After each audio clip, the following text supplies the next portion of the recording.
Hey, what's up, guys? I couldn't really sleep. It's probably like around, like 4 o'clock. And, I wanted to do a quick overview. Not a review, but overview of a box that I got a couple months ago. I have yet to actually watch all the features. And I may do an individual review of each film, at some point. I probably will at some point. But I got this for the Exorcist Complete Anthology. I don't know if you can really see it that well. Yeah, there you go. Alright, it's got well, 5 films actually, but it's 6 discs. Okay, it includes it's the back of it. Alright, it's a pretty cool box set. It features all the films, obviously, which, it's kind of like the Owen box set. The only way you're gonna get part 4 is through that. So the only way you're probably gonna want to get the prequels, or even part 2 if you're one of those that don't like that, is through this. First, you get 2 versions of The Exorcist, both with their own commentaries. One by William Friedkin, the director. He does the original films. No, I'm sorry. He does the director's cut version, or the 2000 version. Then you have William Peter Blatty and special sound effects test commentary on this. It's also got a documentary, The Fear of God, the making of The Exorcist. Actually, no, I'm sorry. 3 commentaries. There's 2 commentaries on the original 1973 version, and then there's a commentary by William Friedkin for the 2000 version. So he does two commentaries. I actually have not listened to the commentaries. I did listen to the 2000 version. I did listen to that commentary a long time ago, so I may have to give it another listen.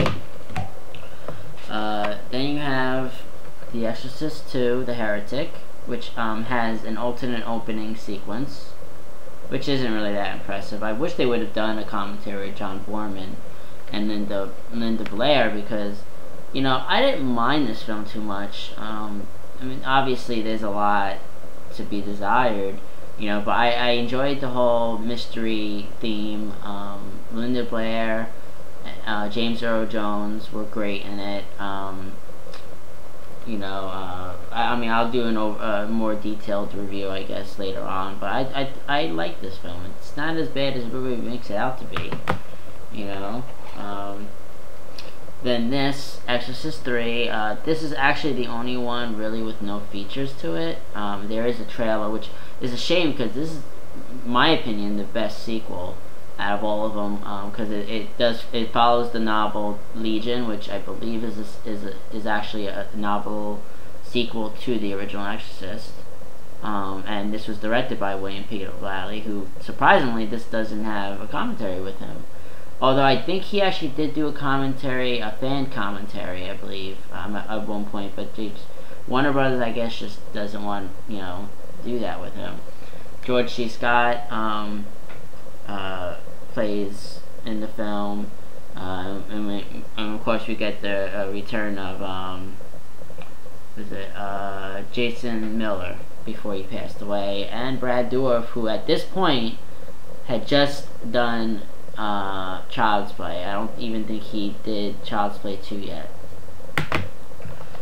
Then we have the infamous Prequels. Dominion, prequel to The Exorcist, that's kind of a original title, and The Exorcist: The Beginning. I'm forgetting which one it is.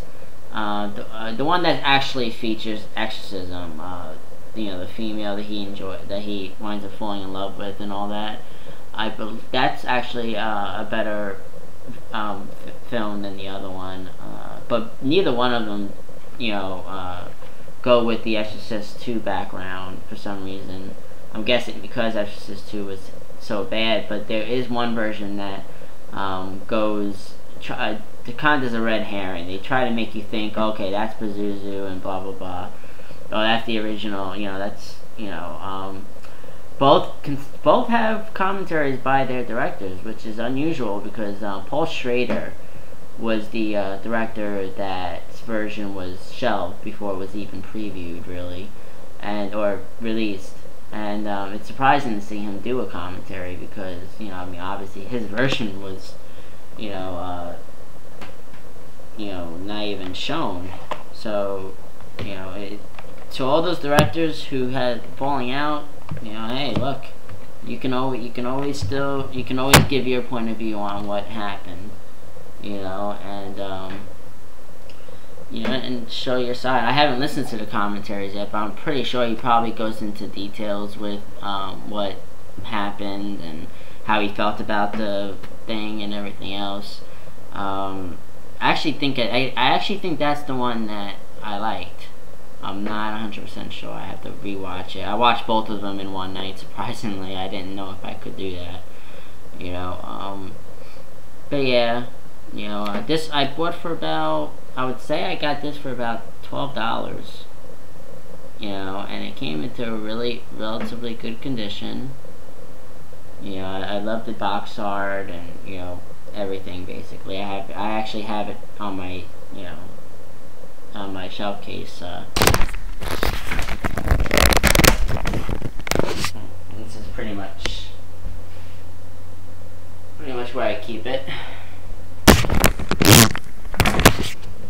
Yeah, so that's the Exorcist Anthology collection. I would definitely, if you're gonna pick up, if you want to pick up the sequels, and you don't want to have to spend a whole bunch of money on inferior products, then I would say pick that up. I do believe that the original film is available as just a 2-disc, if that's all you want, and then of course, the other films all individually packaged. But yeah, that's pretty much it for tonight, or at least for now, anyways. Hope you enjoyed it. I would probably rate the box set maybe a 4 out of 5. Because of the lack of features on part 2 and 3. So take care of yourself.